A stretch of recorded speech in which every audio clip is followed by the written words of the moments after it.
सगळ्यांना मी कोमल बनसोडे माझ्या यूट्यूब चॅनलमध्ये तुम्हा सर्वांचं स्वागत आहे। हा व्हिडिओ मी आजचाच आहे व्हिडिओ आजच टाकत आहे। माही गेली सकाळी, माहीची परीक्षा आहे आज नवोदयची, तर माही सकाळीच गेली। तर आज एवढी थंडी वाजती ना, कालपासून भरपूर थंडी पुन्हा वाजायला लागली। ह्याच्या अगोदर थंडी नव्हती, कमी झाली होती, त्यावेळेस मी लय आनंदित होते, कारण की थंडी नसल्यावर मी आनंदित असते, थंडी असलं की माझं चालूच असते। जाऊ द्या, ते चालूच राहील माझं।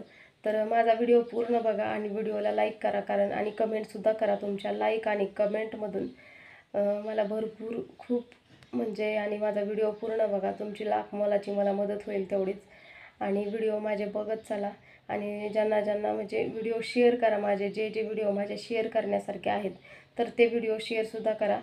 तर मी तुम्हाला आतापर्यंत दवाखान्याचेच व्हिडिओ टाकत राहिले फक्त, कारण की ज्या थेरपीज माझ्यावर झालेल्या होत्या तिथल्या, तर सगळ्या मी थेरपीजच्या सगळ्या व्हिडिओ तुम्हाला टाकलेले आहेत।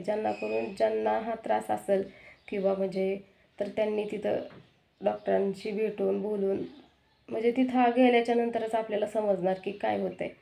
तर आता मी माझ्या अनुभवातून तुम्हाला सांगते की मला एका दिवसात म्हणजे तिथं गेले ना, आता ही माझं दुखणं आहे ना, बरेच जण म्हणतात की कोमला असं तसं, तर ही माझं दुखणं आहे ना, माझं दुखणं 10 वर्षापूर्वीचं आहे। आता ह्या 15 जानेवारीपासून 11वं वर्ष चालू झाले माझ्या मणक्याचं ऑपरेशन झालेल्याला। तर 11 वर्षामध्ये काय नसन घडलं, काय नसन झालं। तर 11 वर्षामध्ये भरपूर असा म्हणजे लय मोठा काळ गेलेला आहे तेवढा 11 वर्षाचा, कमीत कमी 10, आता ही चालू तर 11 आहे, पण 10 वर्षाचा काळ लय मोठा गेलेला आहे मध्ये। आणि तसं तर मी बरेच दवाखाने फिरले, ही केलं, पण मला एवढंही कुणी नव्हतं सांगितलं की कमीत कमी उभा राहू शकाल, असं सांगितलं नव्हतं कोणी। तर तुमच्यासाठी माझ्यासाठी सगळ्यांसाठीच आनंदाचीच बातमी आहे ती। आणि तरी हा दवाखाना माझा कंटिन्यू 1 वर्षभर राहील चालू, कारण की डॉक्टरांनी 1 वर्ष ते 2 वर्षापर्यंतचा आम्हाला टायमिंग दिलेला आहे। तर हा दवाखाना माझा चालू राहील। तर होईल तेवढं व्हिडिओ शेअर करा माझे, आणि मी माझा स्कॅनरसुद्धा व्हिडिओला लावलेला आहे। तर तुम्हाला ज्यांना कुणाला मदत करायची असेल तर त्यांनी मदत पण करू शकता। तर आणि ज्या रुपालीताई आहेत, ज्यांनी माझ्यासाठी आज एवढी खटपट करून आज विचार जर केला, तर घरातली नातेवाईक सख्खीसुद्धा म्हणजे एवढा विचार नाहीत करत कोण कुणासाठी। तर एवढा रुपालीताईंनी विचार केला, एवढं कळवळीनं त्या बोलत होत्या।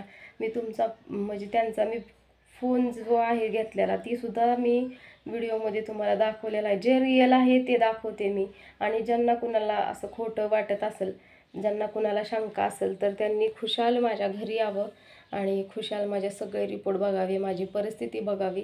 आणि माहीच्या पप्पांचं म्हणाल तर माहीच्या पप्पांना आहे ना, घर सोडून बाहेर म्हणजे जास्त रिक्षावरचं काम मला पण जाता येईना झालं, म्हणून मी तुम्हाला मदत मागते।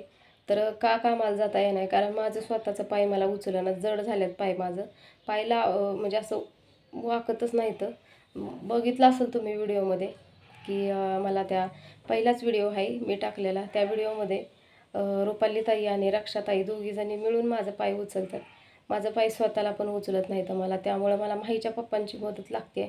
मी सरकते, हे होते, सगळं होते, पण असं कुठं चढायचं उतरायचं म्हणलं ना, माझं पाय असं धरावंच लागते। त्यामुळं कधी कधी म्हणजे आता तुम्ही समजून घ्या, मला बाथरूमला ह्याला जायचं म्हणलं की माहीचं पप्पा लागते त्याचं मला इथं घरी, तर त्यामुळे मग त्यांना सारखं बोलवायचं, हे तरी पण जात्यात अधूनमधून कसं तरी, आणि होतंय आपलं ॲडजस्ट कसं तरी घरातलं।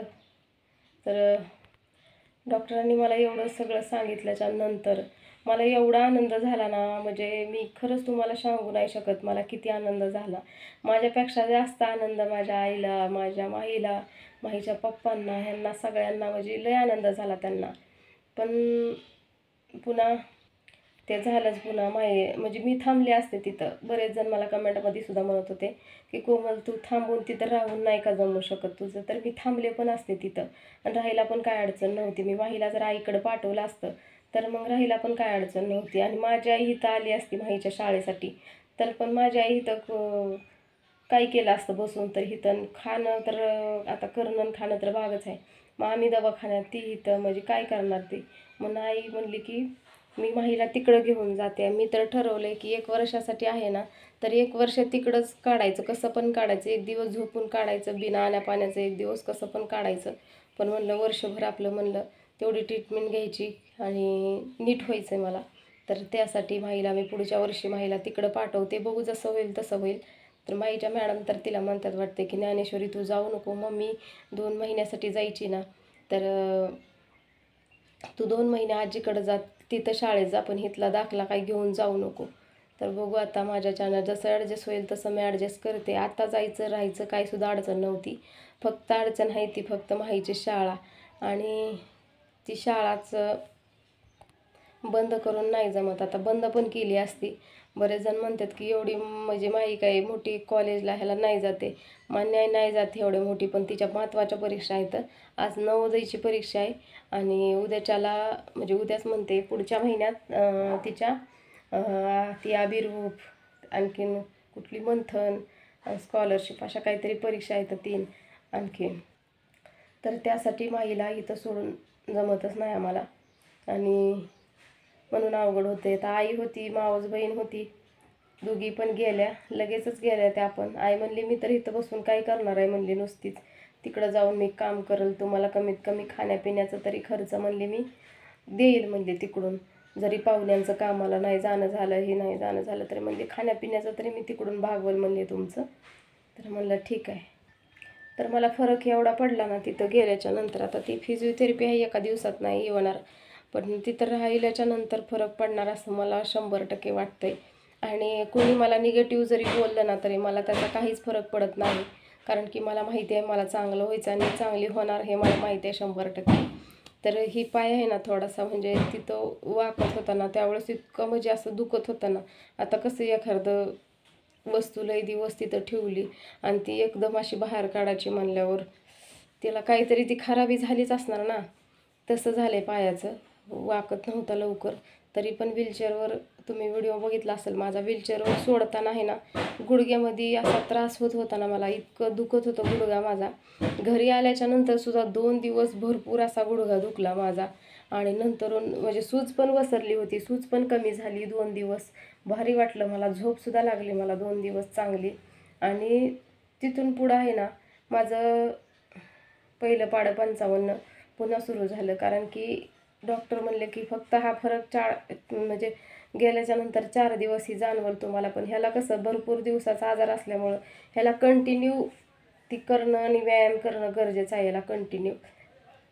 आणि आल्याच्या नंतर इथं आल्यावर माझ्या आईने चोळला पण त्याला, चोळला त्या पायाला. आणि चोळल्याच्या नंतर डॉक्टरांनी सांगितलं नंतरून म्हणजे आम्हाला की रुपालीताईंनं चोळू नका त्याला अजिबात.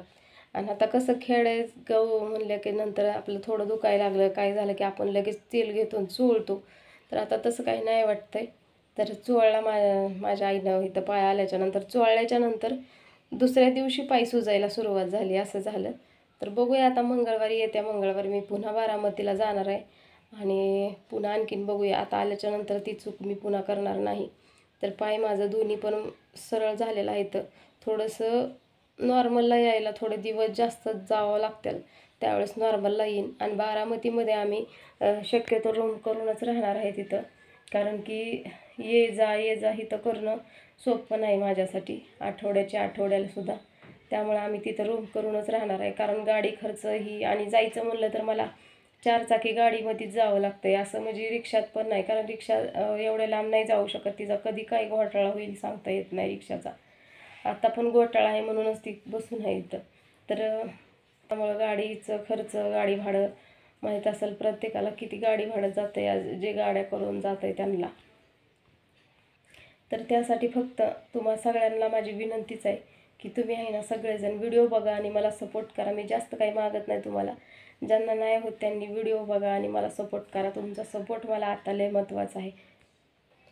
तर तुम्हाला माझा पुढचा व्हिडिओ बघायचा असेल का नाही, मी माझा पुढचा सुद्धा व्हिडिओ आहे माझ्याकडं. मी म्हणजे तिथल्या पायऱ्या, असं खोल आहे पायऱ्या. शक्यतो मी दवाखान्यात जाताना त्या दवाखान्याच्या पायऱ्या बघून, विचारून, चौकशी करून जाते. पण ह्या वेळेस असं म्हणजे डोक्यात भरलं होतं का नाही जायचं म्हणजे जायचंच. तिथल्या पायऱ्यांचा विचार केला नाही मी, कशाचा नाही.